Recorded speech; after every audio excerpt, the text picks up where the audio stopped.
200 BC, Archimedes of Syracuse on the sphere and cylinder. This examination pertains to Archimedes of Syracuse's treatise on the sphere and cylinder, an exploration of geometric principles, particularly the determination of surface areas and volumes. My objective is to offer a meticulous evaluation of its core claims, methodologies, and logical structures, undertaking a section-by-section analysis to ascertain its enduring significance. This endeavor demands a close reading of the text, informed by an understanding of the historical context, the evolution of mathematical thought, and a critical appreciation of Archimedes' profound contributions to the field. Section 1: Preliminary Propositions and Definitions. Archimedes commences this treatise with a series of definitions and postulates, lay the groundwork for subsequent theorems. He established the fundamental properties of geometric figures,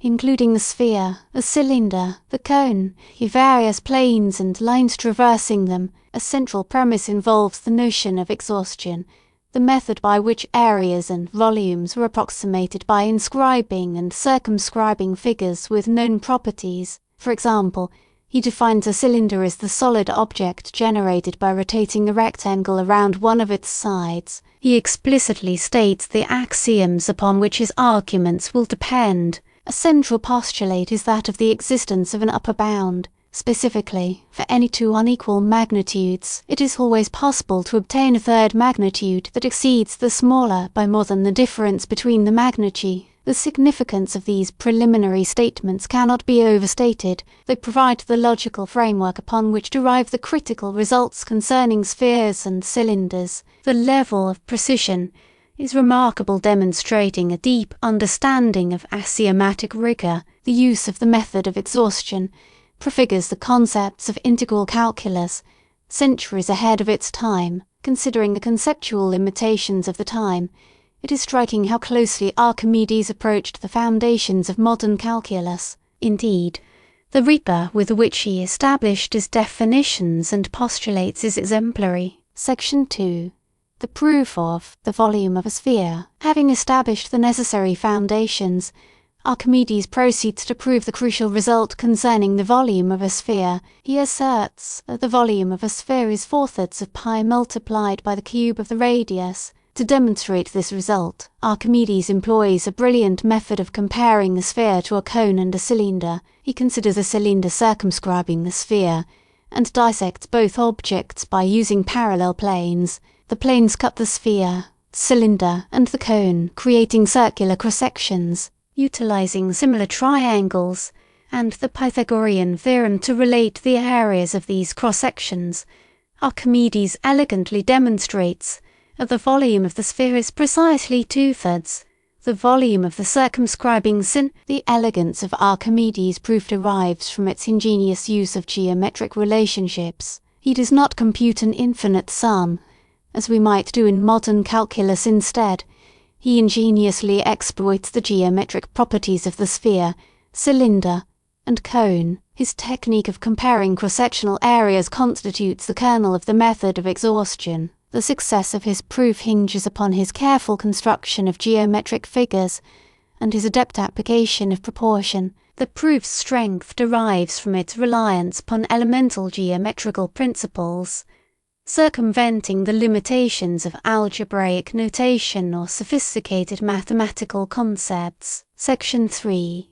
The proof of the surface area of a sphere. Archimedes continues his exploration by deriving the formula for the surface area of a sphere. He claims that the surface area of a sphere is 4 times pi multiplied by the square of the radius. The proof involves the same strategy involving cross-sections used for the volume calculation, but the focus is on the areas of the curved surfaces. Instead of a cone, this time the sphere is compared to the same circumscribing cylinder. As before, the demonstration relies on comparing the properties of figures created by the intersection of the sphere and the cylinder with planes. The cross-sections are analyzed to determine the area relationships. Crucially, Archimedes' argument depends upon the principle that the surface can be approximated through the construction of a series of cones. The surface area is subsequently determined by summing up the surface areas of this cone series. Here, Archimedes shows remarkable insight into the properties of curves and surfaces. The formula he derives is astonishingly accurate. His strategy shows remarkable conceptual power. It is worth recognizing that Archimedes, working without advanced algebraic tools, created the blueprint for modern methods of surface area determination. His use of exhaustion, although not fully formalized, captures the essence of the integral calculus. Section 4. Further propositions and refinements. In this section, Archimedes adds further results refinements of earlier arguments and additional corollaries. He examines the relationships between the surface area of a sphere and the areas of inscribed and circumscribed polygons. He shows how to construct a regular polygon with a given number of sides so that its surface area closely approximates the surface area of the sphere. From these results, he arrives at conclusions applicable to the volume of any segment of a sphere. This section reveals Archimedes' commitment to rigor. His capacity to refine his ideas and produce increasingly precise approximations. His efforts show the importance he attached to geometric precision. The careful attention to detail is a hallmark of Archimedes' approach. His willingness to explore the limits of precision within the geometric framework of his time is truly remarkable. The refinement of his results reflects a clear awareness of the importance of providing precise and universally valid mathematical statements. He seeks to ensure maximum rigor to his theorems. Section 5. The cylinder and related results. Archimedes shifts his focus to the relationship between the sphere and the cylinder. He demonstrates the profound implications of his previous findings are showing that the surface area of the cylinder is 2/3 the surface area of the sphere plus the areas of the circles forming its bases. He illustrates that the surface area and the volume of the cylinder are elegantly related to the sphere's surface area and volume. These findings are not merely abstract exercises. They reveal fundamental geometric relationships of great importance. These demonstrations illustrate the coherence and internal consistency of Archimedes' geometrical system. It is in this section that his genius shines most brightly, as he demonstrates how the properties of the sphere and the cylinder are intertwined. His capacity to find simple, elegant relationships between complex geometric figures stands out. Section 6. Applications and practical implications. Archimedes concludes by briefly hinting at some practical applications of his results. He suggests that these findings could be useful in engineering and architecture. He also discusses the potential use of these principles in determining the center of gravity of certain solids. These hints demonstrate Archimedes' understanding of the practical implications of his abstract mathematical concepts. While Archimedes was primarily a theoretician, he possessed a awareness of the real appliques of his. This part of the treatise shows the interplay between theoretic and practical considerations. Archimedes does not merely present abstract mathematical theorems, he also shows how these theorems can be used in various fields. It is a reminder of the historical context of Archimedes' work and his profound insights. Section 7. Methodological considerations and criticisms. Beyond the specific results, it is essential to discuss the underlying methodology inherent to Archimedes' methods. His adherence to the proof by contradiction is a hallmark of his approach. The method of exhaustion, while powerful, posed certain challenges. Archimedes' use of approximations could, at other times, be questioned. Some critics of his time questioned the rigor of his arguments. Even so, it must be recognized that these concerns pertain to the formal limitations of his methodology. Even without the advanced mathematical apparatus of later centuries, Archimedes was able to achieve impressive precision.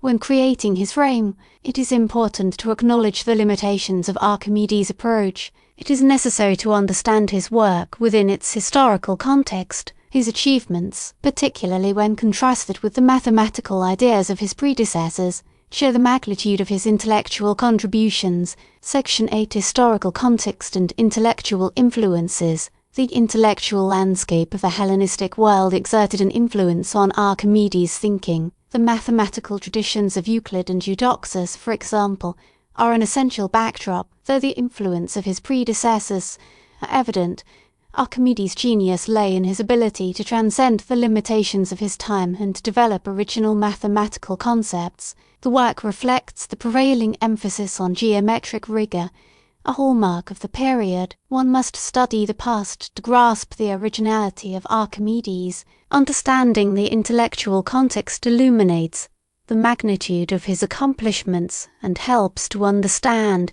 the significance of his work. Section 9. The legacy and reception of On the Sphere and Cylinder. The impact of On the Sphere and Cylinder is undeniable. Its influence can be seen in the work of later mathematicians. The work's principles were studied, debated, and adapted for centuries. His findings are still relevant today. It stands as one of the most significant accomplishments in the history of mathematics. Its enduring influence is a testament to the power of its geometric reasoning and its revolutionary methodology. The reception of Archimedes' work is a story of recognition, revision, and reinterpretation. Its enduring status speaks to its profound value. The continuing study of this treatise is a tribute to its genius and continues to provide knowledge. Section 10. Critical assessment and conclusion. On the Sphere and Cylinder is a monumental contribution to geometry and mathematics. The rigor of its proofs, the elegance of its arguments, and the revolutionary nature of its methodology place it in the highest echelon of scientific works. Archimedes' rigorous approach, combined with his originality, established new standards of mathematical precision. He laid the foundation for important concepts of calculus. His use of the method of exhaustion, his derivation of surface areas and volumes, and his profound insight into geometric relationships have had a lasting impact. The treatise stands as a testament to the power of human reason and the enduring value of scientific inquiry. The treatise continues to challenge, enlighten, and inspire. Its enduring significance lies not only in the specific mathematical results it presents, but also in the elegance and rigor of its methodology, and in its profound insight into the nature of geometric space. Archimedes, in his work on the Sphere and Cylinder, provides an unparalleled example of mathematical excellence.